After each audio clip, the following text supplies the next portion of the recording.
I started driving for Uber, and on my very first login I got a ride request from the busy bar and club area during St. Patrick's Day. I found a parking spot in the midst of all the festivities, with people laughing and having a great time. It was a nice change from my usual pessimistic outlook, but I couldn't help feeling anxious about picking up potentially rowdy and drunk passengers.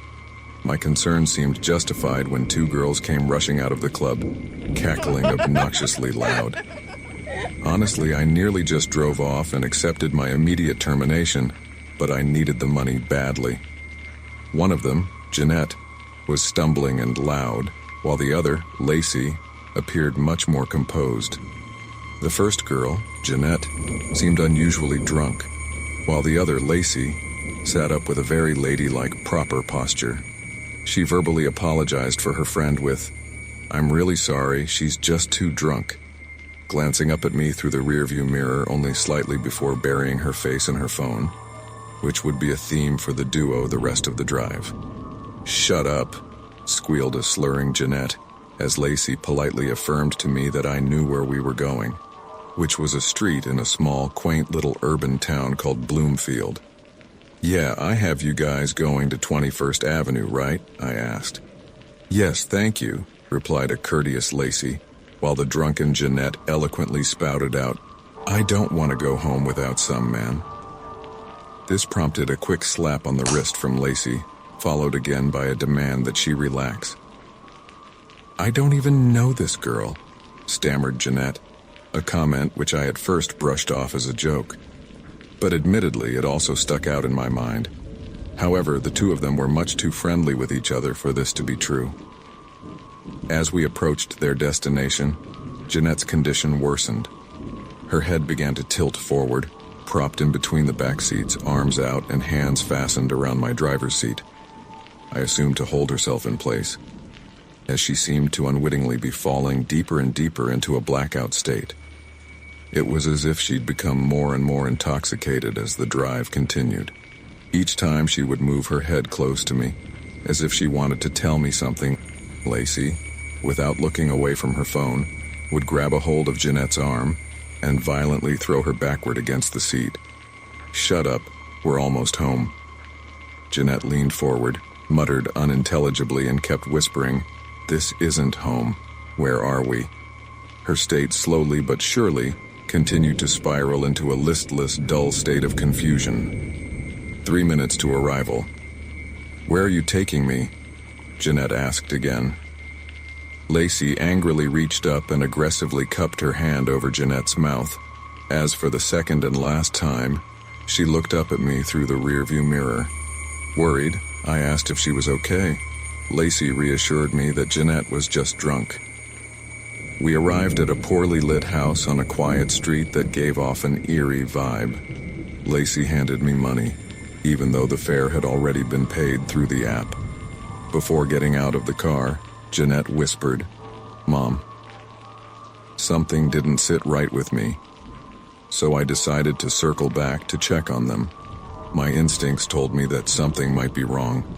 I called 911, provided the address, and explained my concerns. Upon returning to the house, I noticed flickering lights inside.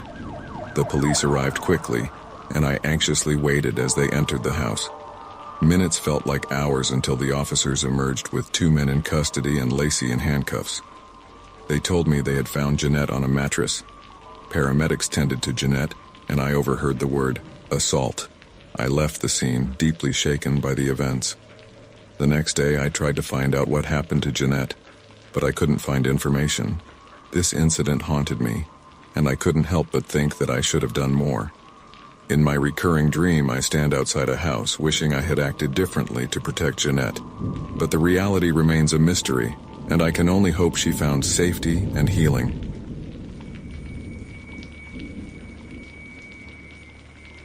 As soon as my mom and I landed at the airport in New Jersey, she ordered an Uber to pick us up and take us into the city. Having only our carry-on luggage, we were among the first to arrive at the pickup area and were immediately paired with a driver who was just a few minutes away. As we waited, the pickup area started to fill up with other passengers and drivers, and I began to notice that almost all the Ubers had the exact same type of car as our drivers. On the Uber app, we could see that he had arrived, and we were carefully checking the license plates of each Uber in the area to find our driver, as it was otherwise impossible to determine. It became increasingly challenging to identify our driver's car from the others, as there were so many vehicles of the same make and similar color picking up passengers. As time passed, later passengers began ordering Ubers and were getting picked up ahead of us while we continued our unsuccessful search for our driver. Around the time our driver was expected to pick us up, another car arrived with a matching description. Initially, we believed this was our Uber, so we walked towards the car to meet the driver. The windows of the car were tinted much darker than all the others, and we couldn't make out the driver inside. As my mom tried to get his attention, he barely cracked his window to hear her. That's when I noticed that his license plate was strangely identical to our Uber's plate, except for 1 or 2 different numbers. I quickly informed her that we had the wrong car, and we continued to wait. As more time passed, we tried several times to contact our actual driver but received no response regarding his whereabouts. Eventually, after almost everyone around us had been picked up, we received a text message from our driver stating that he had been waiting for us and was about to leave.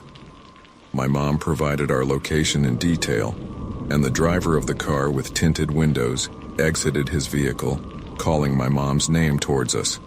Frustrated by the situation, my mom just wanted to get in the car and leave, as he had been sitting there the whole time without saying anything. I reminded her about the discrepancy in his license plate, emphasizing that I didn't feel comfortable getting in the car since his plate didn't match the app.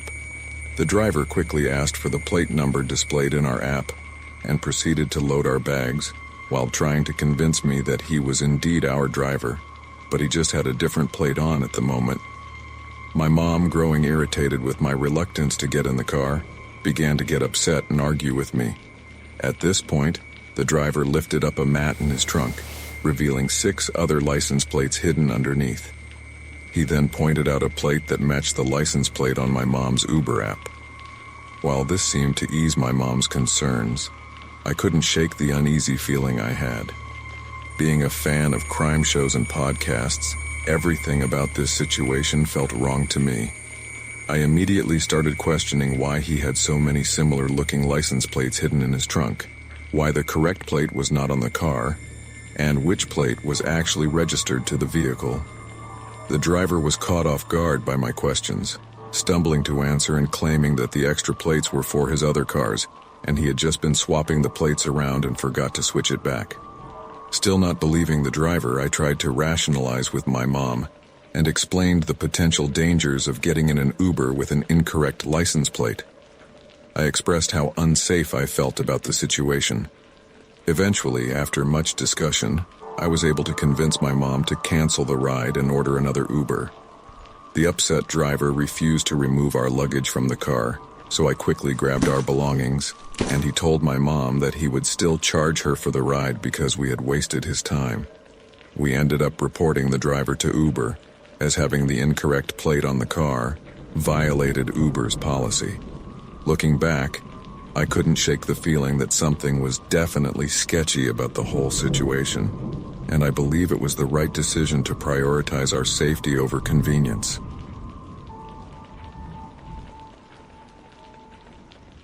I don't drink as a general rule, but once a month or so I'll go out with friends and binge. My friends and I had a great night at a bar in the city, and they left. I was chatting up a cute guy, so I decided to stay. I went back to his place. Post-coitus, very unsatisfying for anyone interested. I'm ready to head home, so I call an Uber to pick me up. I don't know where I am. I know the city I'm in, but not my exact location. I order the Uber, but it's taking forever. Requesting. So I cancel it and try again. Pretty soon a car pulls up. I drunkenly mumble something like, "So this the Uber?" And I hop in. Mistake. Ubers apparently are supposed to have some kind of marking on the vehicle. The guy pulls away and starts driving. We're chatting, I'm fumbling for a cigarette, And the next thing I notice is that we're headed on the highway, but in the opposite direction of where I thought we needed to drive. And we're going at a solid 90. Then I get a call from my Uber driver. He's there, and I'm not. I start texting my friend, frantically counting off mile markers for her. Then I realize that's going to do jack, because she's probably drunk too. So I call 911, but I realize this guy is crazy. He's refusing to let me out of the car. So I've got to do it on the sly. It's been 40 minutes now. I'm terrified. I don't know where I am. I don't know who this is. We're driving at over 100, weaving in and out of traffic. This guy is trying to get me to hang up my phone call. You'll get off the phone? Who are you calling? And also smoking pot, so I don't want to do anything that might provoke a violent reaction from him. I start chatting to the 911 dispatcher as if it's my friend, praying that they'll catch on. Hey girl, it's me. Yeah, I'm with someone right now. We're driving past highway exit. No, sweetie, it's not my Uber. I thought it was, but it's not. It's a shame you can't come and meet me and bring friends. Thanks, sweet baby Jesus. The operator catches on. He gets me to stay on the phone while he sends cops, and we develop a code. If I see cops, I'm supposed to casually put my hand out the window, which looks semi-normal because I'm smoking a cigarette. We pull into some random little housing complex, and he busts out some powder and forms 2 lines. I now have confirmation that he does drugs, which means he's probably emotionally volatile. I relay this to the operator in code. Oh girl, I wish you were here right now. This guy just busted out the coke. You'd love it. He's taking a really big bump, man, after my own heart, etc. Pretty soon I can see the lights from the cop cars, so I start waving my hand out the window. At this point, I don't care if he's onto me or not. I don't know if he has a weapon, but I slump down in my seat just in case things get hot. The cops surround us, get him out of the car, and then they extricate me as well. They take me to the hospital for a drug test and evaluation. On my way to the hospital, as I'm explaining all this to the officer, I find out that of the guy's 40-ish years on this earth, he's been in federal prison for 30 of them for violent offenses. I want people to learn from my mistakes, and if nothing else, call 911 and stay on the line. I got into a car with a violent felon who may have been trying to kidnap me. With some quick thinking on my part and a 911 dispatcher sent from the gods above, I'm okay.